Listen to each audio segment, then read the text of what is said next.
What's happening, everybody? It's your resident supervillain, Mr. Jay Washington. And your resident superhero, Bobby Hill. You know what's best in the Trusty Sidekick podcast. This is our official Trusty Sidekick Justice League review. Official. Now listen, I did a spoiler-free one earlier in the week, which you can go ahead and check out if you want to. No spoilers. But this one, spoiler-filled. We getting all the way into it. All right. This movie has been years in the making. So we've been talking about this for a long time. This has been a long time discussion. Ever since Martha. Let's even before then, man. When Man of Steel, when they were like, yo, they're going to go ahead and do a whole universe. The talk was coming up, Justice League was going to happen. Then Batman v Superman, Dawn of Justice, which I was like, why not just call that the Justice League movie? And we all were so disappointed. So the only thing I liked, the two things I liked out of that movie were Ben Affleck as Batman at the time. And Wonder Woman. Shouts out to Gal Gadot. So then we went into Suicide Squad. I'm sorry. My apologies. Academy Award winning Suicide Squad. And then we've gotten through that. We got a great Wonder Woman movie. Then we got a great Wonder Woman movie. Great Wonder Woman movie because they let women be in charge. And hopes were all just high, and the resurgence was in the air. And then they gave it back to a dude. He had to leave. He had to leave, and then another dude. And now we got that dude who's done. We got problems. That dude has done the movie for another bunch of dudes about dudes and one woman. Yo, basically, let me tell you what just happened. There's not enough women. So, first and foremost, let's just get into it. I said this in my review, and I'll say it again. It is a fun movie if you don't give a shit about a plot, cohesiveness, a villain you're supposed to care about, and substance. It is a fun movie. Let us start out. We go into the movie kicking it off with Batman in Gotham City, okay? Doing what he does. Ben Affleck still looks good as Batman in the beginning. Yeah, I mean, we've talked about this for a long time. A lot weighs on this movie being good. Yeah. What happens from here with this canon sits heavily on whether this movie is any good or not. And the premise of this movie, the idea that Bruce Wayne and Diana Prince have to go recruit Barry Allen, Victor Stone, and Arthur Curry to go fight against this guy, Steppenwolf. Well, they don't even know about Steppenwolf. They just know that the Parademon's out. Understand, though. They recruit these guys because they got to go fight against... Here's the premise of the movie. They recruit these guys so they got to go fight against Steppenwolf. We could have did that earlier, but I was talking about how just into the movie starting now. But go ahead. What? Go ahead. We're just going to give them the premise of the movie. You're going to sit here and walk them through every scene of the movie? No, I want to walk through every scene. No, my soul can't take that shit. I was just going into the beginning and how shit gets wild. Yeah. But go ahead. Bruce finds a parademon. He realizes... Which is weird, because it's like the first one. He's super casual about it. He's super fucking casual. And he says, this ain't the first one. How many have you found already? That you ain't told no goddamn body. Super casual. He pulls Diana Prince into it, pulls Wonder Woman into it. Who, by the way, had just got done saving a bank robbery on real chill and shit. Quickness. It was a casual bank robbery. She was at work and was like, well, let me go and fuck them up real quick. Yeah, and I will say this, the way that everyone gets kind of drawn into participating, I do like that, because the premise of this is Steppenwolf is coming to get these mother boxes. One of them's been left with the Amazon. I'm sorry, I can tickle because Bobby hates the words mother box. So stupid. What a dumb name. They're called mother boxes? No offense to mothers, but that's the most technical name you have for something that does all this stuff? It's crazy. Anyway, he's coming to get these mother boxes because 3 of them together will help him rebuild his homeland. Listen. It makes the unity, which he likes to say a lot. The unity. We have to make the unity. Which, it's very odd, by the way. Speaking of which, Steppenwolf, I've said it in the review and I'll say it again, looks fucking horrible. It's a very underdone character. It is rushed. All the way. Listen, I understand that you had Zack Snyder, who was directing this film, then the untimely passing of his daughter via suicide, which my heart goes out to the Snyder family for that. So then Joss Whedon steps in to do, as they said, the reshoots, which if you look at the film, is not fucking true. It's most shoots. It's most shoots, okay? He reshot most of the movie. Damn near 86% of the movie. And then they had to hurry up and rush to get the CGI work done so they could make the slated date in which they had. I'm going to say this first and foremost before we go any further. They could have pushed it back. This is like third and fifth most, but they could have pushed it back. They could have pushed it back. Here's the real thing, though. So the movie's premise is that this guy's come to Earth to reshape Earth into his home by finding these mother boxes. The Atlanteans have a box. There's a box that's given to the men, and then the Amazonians. And then there's a box with Themyscira. So he has no problem getting the ones from the Atlanteans and the Amazonians, which pulls in Curry and Wonder Woman into the deal. Which also, by the way, when you get the box... So Steppenwolf, in order to get the Atlanteans, he has to go to guess where? Atlantis. We finally get our first look at what it's going to be like underwater. Because, again, we have an upcoming James Wan-directed Aquaman film. And you're like, yo, what is it going to look like underwater? And then you see it and you're going to be like... What the fuck? So, I didn't think that just being underwater was bad. I was kind of whatever with the underwater part. And that's what I'm saying. Let me make sure I clarify that. Jay's going a little bit angry about the thing. Because you gave the thing a B+ the other day, and now you're trying to knife it into pieces. But here's the thing. I already watched the fucking movie. Here's the problem, okay? And this is the spoiler-filled review, so... The problem with it is Arthur Curry goes to Atlanta, goes down there... And to Atlantis? To Atlantis. You said to Atlanta. I was literally saying that I stopped. Make it rain. He goes down to Atlantis, and he runs into Hera, and he's talking... Mara. He's talking to Hera, Mara. They're all... whatever she is, you barely see her face in the whole thing. So he wants to have a conversation with Mara, and... Instead of just having a conversation on the water, they have to create like a cone of silence where they can speak to each other. She literally makes a move with her hands, and the water separates. The water separates, and now they're in a place where there's no water, so they can speak in the midst of all this water. First of all, the water pressure at those depths is ridiculous. There's no way that's happening. Did he really just go to the technical? There's PSI no way that's happening. Second of all, is this how all Atlanteans have to speak to each other? That's going to be interesting to see what happens. Everybody's got to make a bubble so they can have a conversation? It's very poor. That part is very poorly done. Being underwater was fine. That was chill. The fight scene underwater I thought was great. But that thing with the conversation part, what the fuck was that? That was so bad. I'm hoping we're going to see different going into the James Wan film. Yeah. I'm really hoping. Let's get into the Flash. What are the good things here? Yo, Ezra Miller's hilarious. Yeah. They make him quirky. I like him as hilarious, but Bobby has a small quirk to pick with. So here's the thing. I think Ezra Miller does a great job, right? Like the actor doing the role that they wanted him to do, he does it very well. In the movie, the Flash character is it's his first time out. He gives that vibe of maybe being kind of maybe having Asperger's a little bit. He says that he kind of moves too fast for people. Even thought process, when he hears people talk, he doesn't really get things. He brings up brunch as a thing he doesn't understand. And so they plan to be this type of character, but overall he comes off kind of like a doofus. And to me, that just isn't who Barry Allen is. It seemed to me like they needed a Peter Parker kind of a character to lighten the mood, and so they got this guy to do that. But to me, that is not who the Flash is. That's close to what maybe a Wally West is, but that's not Barry Allen. That's not Barry Allen. Barry Allen is a dope-ass CSI investigator. He's nowhere that at all. He's about to start to become a CSI at the end of the film. But even with that, this looks like even if this guy becomes a CSI investigator, he's going to become kind of a bumbling one. Yeah, see what? Well, that's what we kind of have. No, because that's technically what we get in the TV show. Which is not what. But he was good. He's at least good at his job in the TV show. True. Let's go. So I thought with each of these characters that we can run through, there are great things I liked about them, but then there are these ways they just drop the bottom out of them. Victor Stone is one of the ones, Cyborg, one of the ones I have the biggest issue with, because this was going to be a lot of people's first introduction, into this character. Unless you have kids who've been watching Teen Titans and Teen Titans Go, and if they've been watching that, Cyborg is fun-loving. Yeah. Not this one. This one is not there yet. He hacks, first of all, he hacks all of Bruce Wayne's computers. He's still brand new in this one. He's brand new. He just got this done. He hacks, for several things. He hacks Bruce Wayne's computers, which we see happen several times.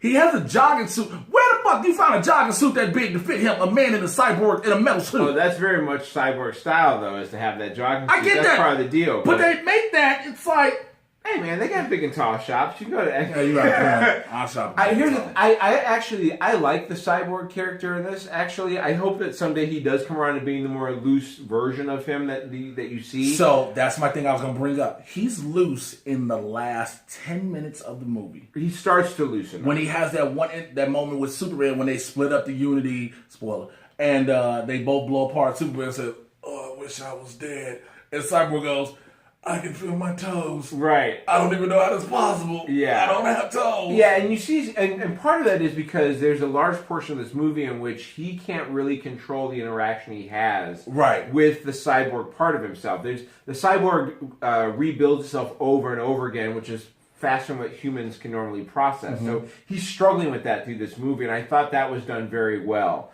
And so hopefully he gains more control of that over time, and you start to see an inkling of that late in the movie.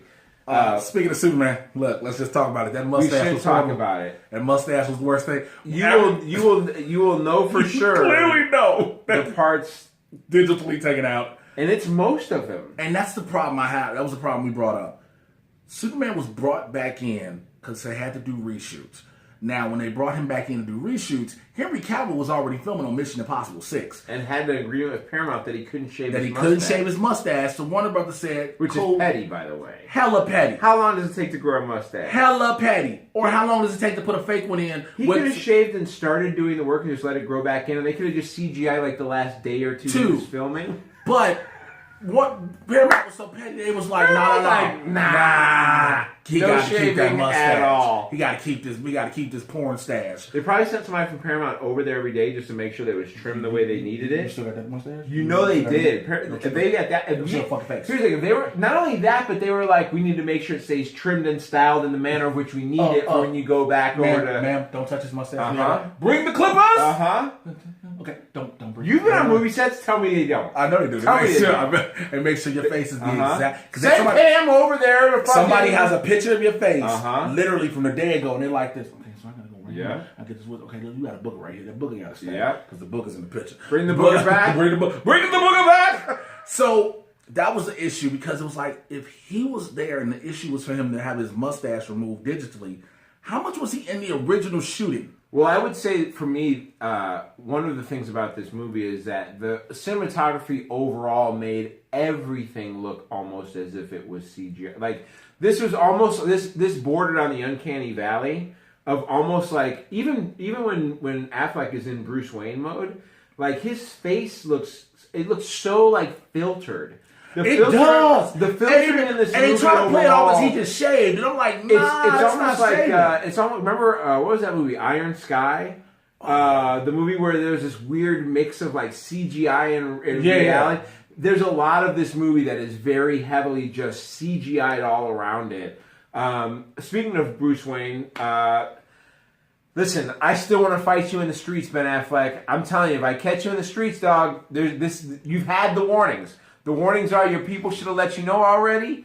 We should have already been dealt with this. I will fight you in the streets if I catch you because you went out of this character. And I want to fight you even more because you play it so well. He's so good he is the Batman that we've always needed. Bale will always be my favorite because of his resurrection of the character and the way he performed in those 3 flicks.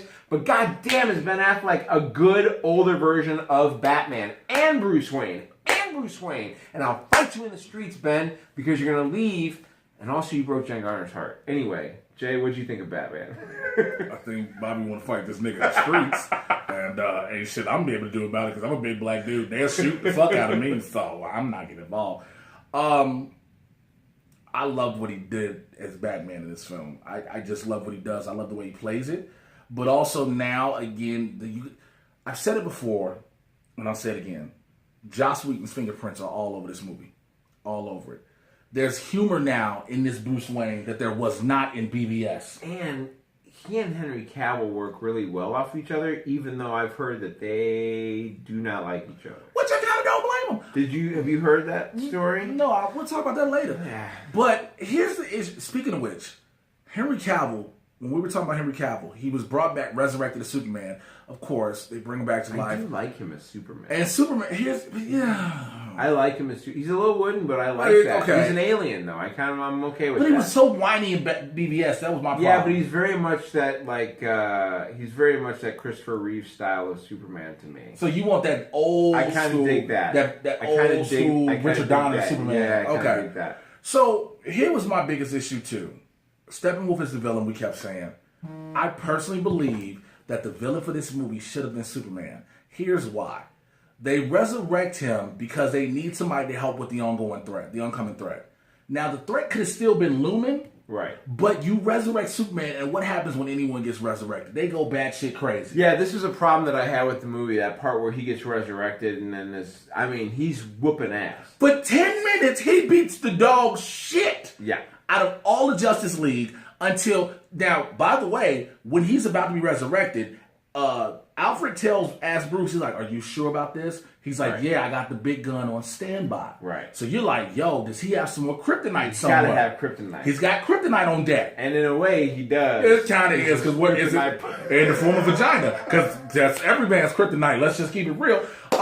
What I mean by that is Superman is whooping their ass.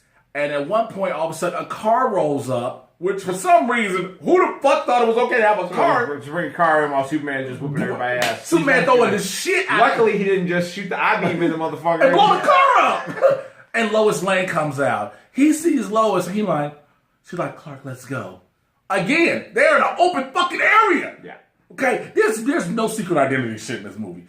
And then they go off to Kansas. His secret identity is over now. First, we'll get to the second. It's over now. Wait, so then they go to Kansas. It's over now. They go to Kansas. He sees his mom. His mom's like, oh, Clark, you're back. He's like, yeah, Mom, it's me. And they have a moment of break. Chill again. He's chill. Everything's fine. What? Fight happens, all this and third. But here's the issue I have. At the end of the movie, Bruce Wayne, Martha Stewart Cook, I was going to say all these Marthas. Martha Kent has to lose her house because the bank repoed it, because Jonathan Kent's dead, no money, Clark ain't there. And basically, Bruce helps Clark out. How does he help Clark out? I bought the bank. Of course you did. But here's the issue I have. There are movers who are moving all of Martha Kent's furniture back into the house. New furniture as well, right? It is a team of these motherfuckers. Clark Kent is standing outside with a jacket on, chilling. Nigga, you are dead. You are not Tupac. You had a funeral. They wrote about you in the paper. You should not be alive. And we just like, God, you need some help, sir? Would you like some water? No! What? Clark Kent was outside when they were moving all the shit in the house. Yeah, but he's already back, though. Everybody knows he's back. No, everybody knows Clark is back. Sure, he's just, but it doesn't matter. Like, no, they don't even know who the fuck he is. He's just a dude out there getting shit back into a house. Look, this is small. This is Smallville, Kansas. This is a small fucking town. I have a problem with the idea that Superman could have just put all that shit back in the house himself. No, fuck that. He could have too with his lazy ass. Superman, he's a lazy. I don't know what the fuck he's talking about. No, I know the fuck I'm talking about. Superman could just put all that shit away. Why you get movers? That was my issue. Why do you have movers? Because you need to keep this economy stimulated, and that's why the fuck you hire movies. That's the type of superhero that he is now. It's a superhero he is. That's a superhero he is now. What did you like about the movie? It was a fun movie. I'll be honest. What was fun about it? I love seeing all of these major characters together.